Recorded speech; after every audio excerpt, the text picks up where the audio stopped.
it all started with a little fundraiser at my school and a chance for kids to be connected to the world and have a greater appreciation for what they have in their own lives. And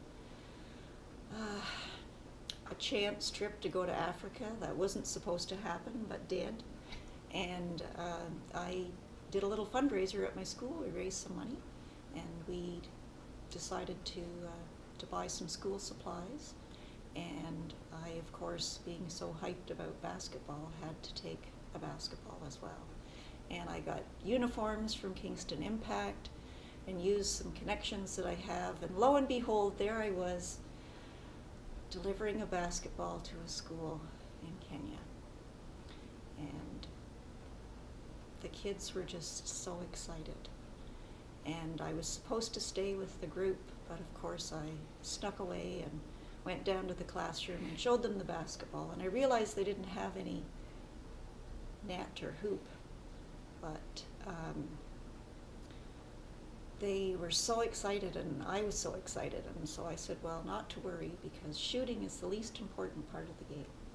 And in fact, one needs to be able to dribble and pass. So I taught them how to dribble and pass and left, and it's just grown from there. But just when I think it can't get any more exciting, it just gets more exciting. Well, I actually see it getting really big. And I don't know, I hope that doesn't sound pretentious, but I just see the potential for this to get really a lot bigger and to have basketball in all the little rural schools, just as it is here in Canada, and to have an opportunity for kids to learn from the sport the way my son did, and to see it develop in that region so that kids don't have to walk for 50 kilometers to train and to play on a real court. There's lots of little schools there that we visited. I know that any of the kids at that school would love to play the sport. It's a fabulous sport. It's not expensive to play. I have a plan with Dan Otieno to develop basketball for at least 3 schools by next year. Giants of Africa is a foundation started by Masai Ujiri, who is the president of the Toronto Raptors. He's from Nigeria, and he really wanted to give back to his home country and started off in Nigeria and then took his organization to Kenya. And I think he's in 5 different countries now. And initially he wanted to find the next giant of Africa, the next big NBA star. But when he got going with the foundation, he realized that it actually meant much more than that. And now he's focusing on just developing the sport for the love of the game and for the lessons that you learn through the game, which is totally in line with my thinking. I'm not looking for an NBA star. I'm looking for kids to have the same opportunities that my son had. They learn the thrill of winning, they learn the agony of defeat. They learn those lessons through a really safe environment with coaches who care about them. They learn how to be a team and how to work together, how to develop their own skills to their fullest potential. They learn how to deal with setbacks. They learn how to improve their shot. Basically, they're all the same lessons that help you to be successful in life.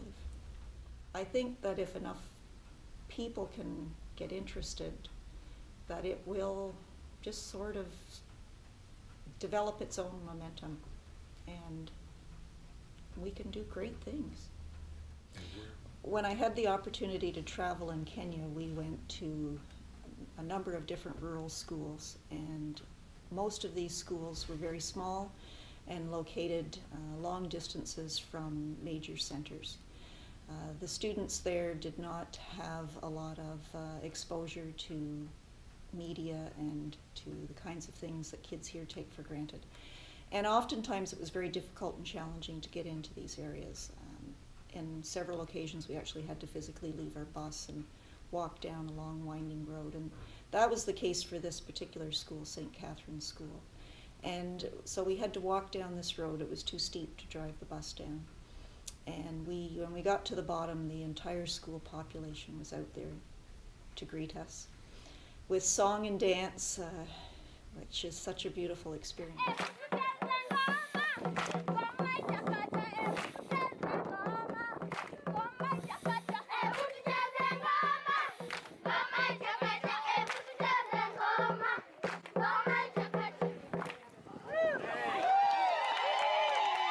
I was so impressed with this little school because there was an energy there. And being an educator, I know that you don't always have that positive energy in every site that you go. And this particular school just drew me in, and I connected with the people and with the kids. I was so impressed with their performances, and so I just feel like I need to go back there.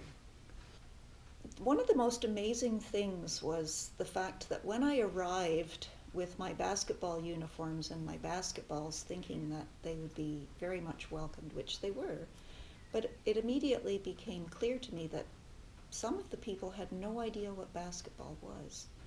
And at two of the schools that I went to, I think that was clearly the case, that they didn't have a basketball net, they didn't know about basketball, they didn't play the game.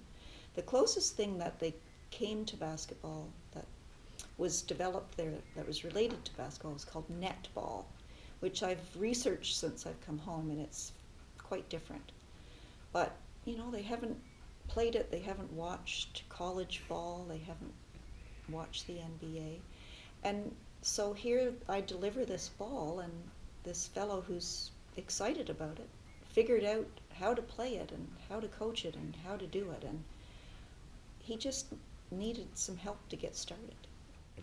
Well, I have a lot of supporters. I'm working with a fellow by the name of Dan Otieno, and that's his village, that's the area that he's from, and he goes back there on a regular basis through his connections to his family there, as well as through CanAssist and the work that he does with CanAssist. This particular school was funded by CanAssist and has some water facilities that were in place there. And at the school is a fellow by the name of Donald Mark, who is incredibly passionate about basketball. And we are in regular contact, and he's always giving me updates about the boys and the team.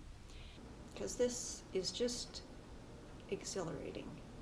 It's thrilling. I wake up every day at 5 in the morning to a little ding on my device, and it's someone in Africa telling me about the next most exciting thing. And my board, who I sit opposite of during negotiations, has decided in their kindness to approve a leave so that I can go and watch this little team compete in a basketball tournament.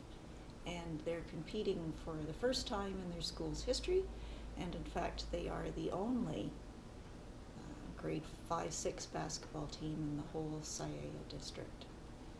And it's absolutely thrilling. The exciting news today was when my device went ping, it was Donald contacting me, telling me that his team won a semi-final match. The score was 70-60. I was talking to my son, who's a basketball player, and he said that that was a phenomenal score. He couldn't believe it was so high scoring for that age group. And they won, and so now they get to play in the championship game on January 14th. And old Mrs. Grew is going to be there cheering for them. The trip is booked. It's happening, and I'm thrilled.